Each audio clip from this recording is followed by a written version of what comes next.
What's up, X-Wing Maniacs? Rob Bear here today with a look at the new Wave 7 ships. I've got the Houndstooth expansion pack, that's the newest large ship. We got the Karaz fighter, nobody at FFG seems to know how to pronounce this, so I'm just going to go with it. And K-Wing, the Rebel Bomber. Was not able to get the new TIE Punisher because got these from Gen Con, so that was the one that they were sold out at first, unfortunately, but that's okay. There's plenty of other ships to look at here first. So we'll start with the Houndstooth because I really think this is a cool looking ship. I mean, Bossk is kind of like one of those dudes you don't really know a whole lot about, but his ship is pretty neat looking, and it's got that little Z95 Natasha pup thing that bounces out the back when it's destroyed. If you equip the card, I think it's a 6-point card.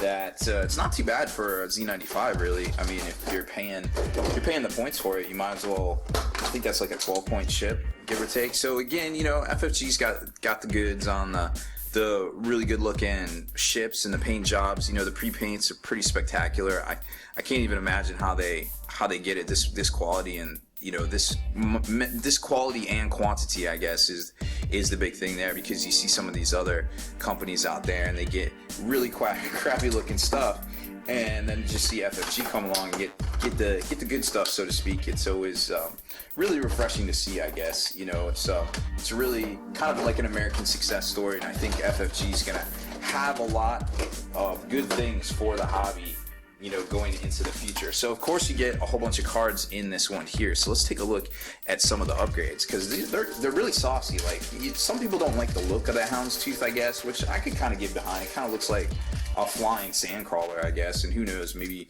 Lucas was like, yo, got an idea for a new ship, guys. let's get a flying sandcrawler, right? I don't know, who knows what Lucas did back in the day, but either way, man's a genius and he got paid, so you can't hate on him but so much. So first off, some of the new cool cards. We got Glitterstim, which is basically, I guess, like, they're not quite the death sticks. I guess they're like something you stick in your mouth and you kind of like inhale. But what's really cool about that is that it's got a really neat ability, and we'll take a look at that. Lone Wolf, we've seen that before. Stay on Target, we've seen that before. Heavy Laser Cannon, of course, seen that before. Bossk as a pilot, haven't seen that before. We're going to take a look at that. K4 Security Droid, well, he comes in some of the Scum and Villainy ships, so no big deal there. Outlaw Tech as well, no big deal there. Engine Upgrade, personal favorite for a lot of ships, no big deal there. Then we've got the Ion Projector, which is kind of saucy, I guess, in a couple of different ways. Maneuvering Fins, and a Houndstooth title itself. So let's get a little closer on that and kind of discuss them real quick. So you got Glitterstim, which is a really neat card. At the start of combat phase, you may discard this card and receive 1 stress. If you do, until the end of this turn, when attacking or defending, you may change all of your focus results to either explosions or evade results. So that's really cool. It works both ways, whether you're attacking or defending, I suppose. It just happens in a combat phase, so that's really neat. That's kind of like a, hey, I gotta really stay alive, or I gotta really make this work, I gotta make this one count. You know, there you go. 2 points might be worth it. Crack Shot, kind of neat. When attacking a ship made inside your firing arc, you may discard this card to cancel one of the defender's evades. That's actually pretty neat. Sometimes one evade just turns the tide in every battle, and if you're just taking that away and taking that away and taking that away and just pounding them with it, I think that's pretty solid. Bossk himself, I'm not exactly sure what to make of the pilot ability. After you perform an attack that does not hit, if you are not stressed, you must receive 1 stress token, then assign 1 focus token to your ship and acquire a target lock on the defender. Now maybe there's some combo out there I'm not thinking of, and I'm sure that might just be the case, but it just doesn't impress me like right off the bat there. Ion Projector, if an enemy ship executes a maneuver that causes it to overlap your ship, roll 1 attack dice. On a crit or a regular damage result, the enemy ship receives 1 ion token. So it's kind of like, I guess, pursuit lasers, but it doesn't do damage. I guess it's kind of cool. I don't see the immediate use for it in the competitive scene. Maneuvering Fins. Now this is really neat. So basically, it's kind of like got Boba Fett's ability in it. When you do a turn maneuver, you can take the bank to the turn of the same speed, so you can switch it up kind of depending. And then the Houndstooth, of course. If you take this title for 6, you get to deploy the Natasha Pup, the little Z95 fighter, when it is destroyed. So those are the new upgrade cards that come with the Houndstooth. Some of them, there's multiples, and then you've got, of course, the pilots themselves, and then you got Bossk and the YV666, and then you've got a couple of other guys as well. And the Natasha pilot card, that's pretty standard. It's just a Z95 right there. So let's take a look at these guys. So you've got Bossk, and this is he's really saucy. I mean, for 7 pilot skill, I feel like that's pretty decent, you know, as far as pilots go. 7s really run middle of the road, I guess. You know, veteran instincts can bump you up there. But what I really like about it is when you perform an attack that hits before dealing damage, you may cancel 1 of your crits to add 2 results. So it's great for pounding through shields. You just batter down the shields, and then you can start critting, you know, and you don't have to worry about. I mean, I guess you could crit, but I mean, it seems like that's really quick to get down shields, and then you just keep pounding them, and then you use you pair that with Mauler cannon. You know, it just seems pretty solid. Now, this ship itself for 35, for having 6 hull points and 6 shields, and it's got this special fire arc. It's like the normal fire arcs, you know, you're 45, but then this one goes almost 180. But didn't really show you on the card yet, but here it is right here. You can see the dots that kind of annotate that. But it's really solid. I think it's a solid buy for 35 points. Then we've got Morad Evel, I guess. You can form a heavy secondary weapon attack against ships inside your auxiliary firing arc, so that's cool. You can fire 180. A Transocean Slaver, it's just a basic ship that Bossk took over, so that's your base for 2, and you can play it for 29. Or you got this guy, Lats Razi. When a friendly ship declares an attack, you may spend a target lock if you have it on defender to reduce its agility by 1. That's kind of cool. I mean, reducing agility and not giving them dice is almost as good as taking away an evade. Now you pound those 2, or I guess you combo those 2 up together, and that's a pretty solid little mechanic just for the same ship release, I feel like. All right.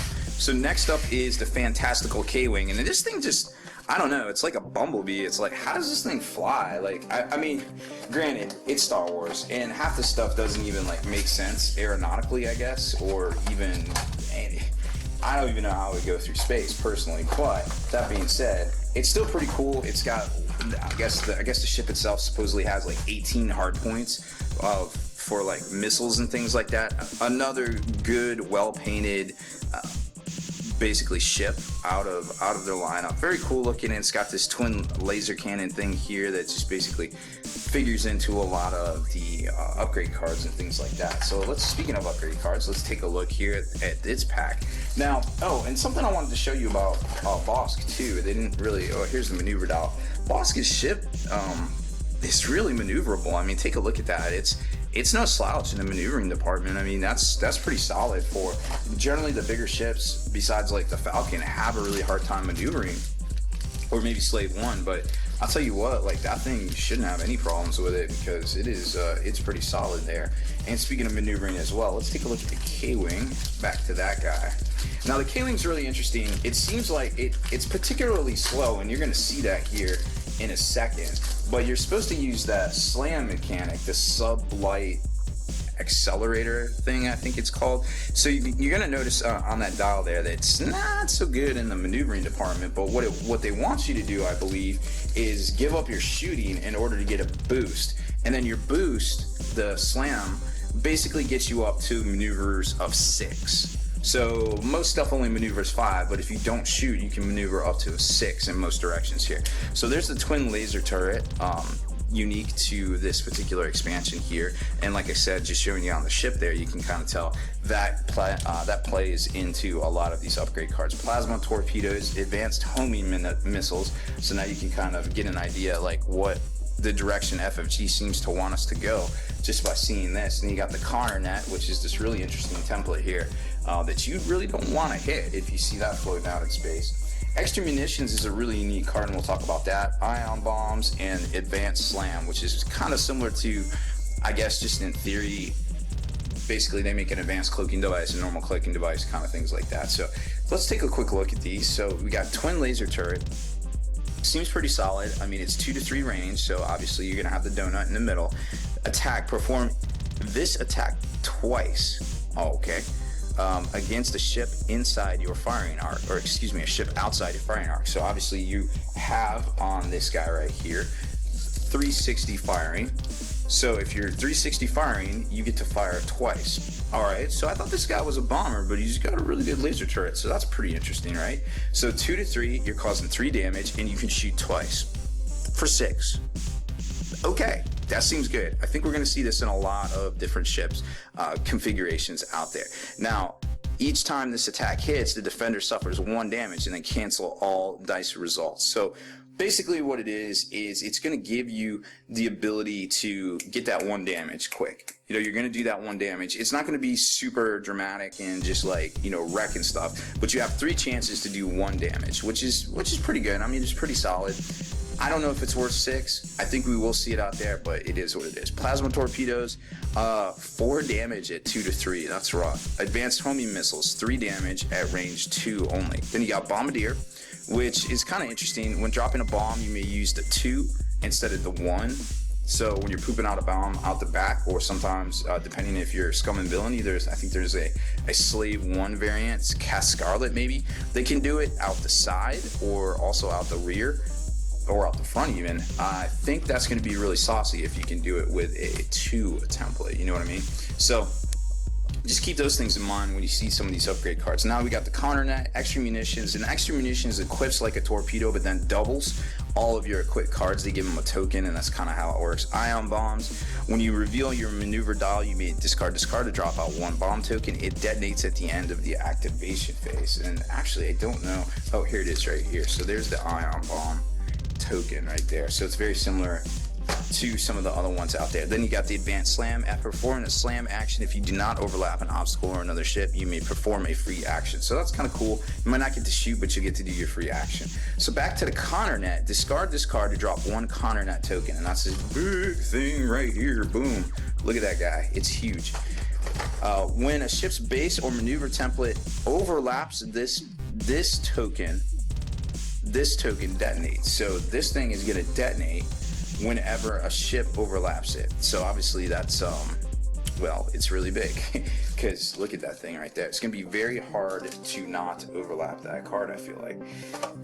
All right, so there is the upgrades for this particular kit. Let's take a look at the pilots real quick. Now this one right here, Miradana Donnie, I guess. That seems pretty good. I mean, pilot skill 8 right off the bat. Then you've got, I'm not even going to try to say that one right.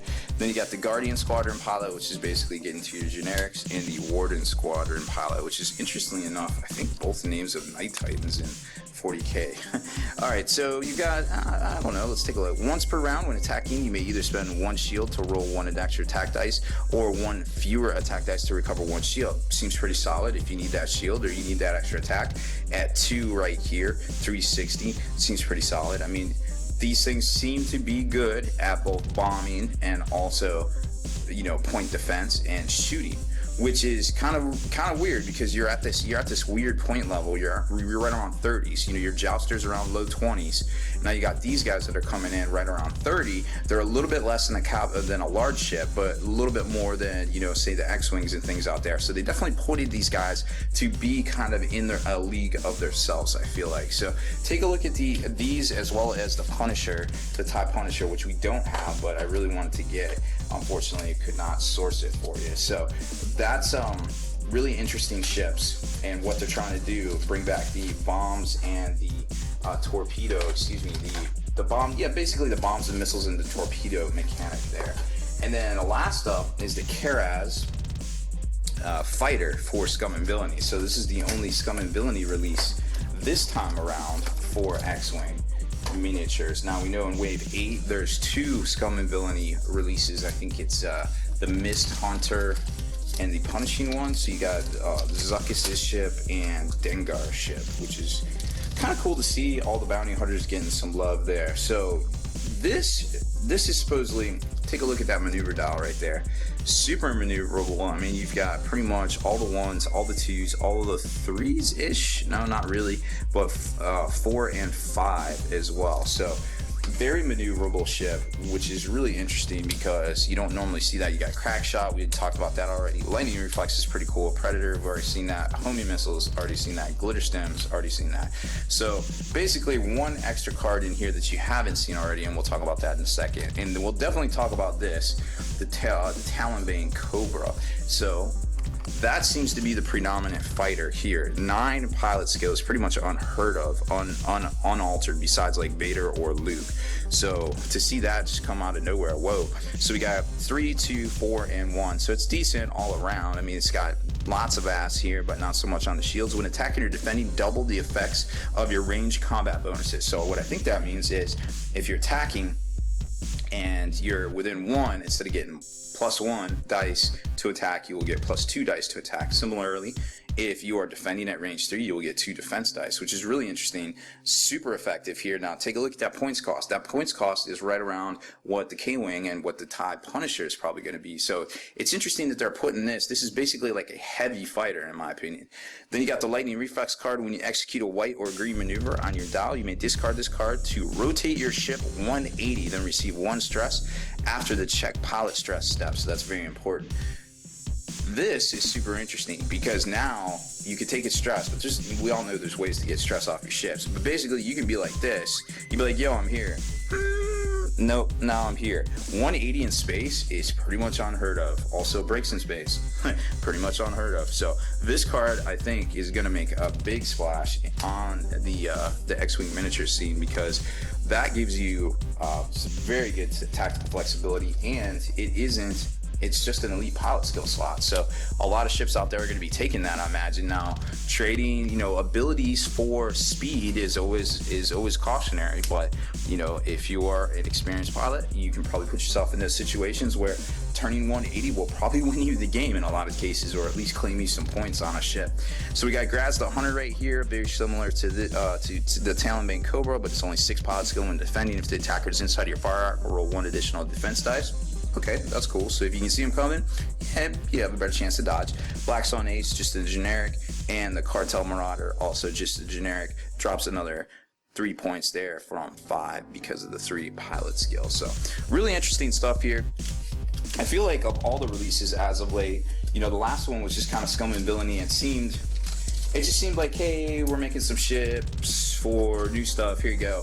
But this release seems very saucy. They're being super proactive. They're trying to take it seems like they're trying to take the game in a specific direction. I feel like they want more bombers, they want more missiles. We hadn't seen that since the initial days of the game coming out with like maybe the Kessel Run and things like that. I actually ran 3 Y-Wing bombers for the Kessel Run itself. And it was super fun, to be honest. Like, I loved them, but then, once the TIE Interceptors came out, they were just no match whatsoever for TIE Interceptors.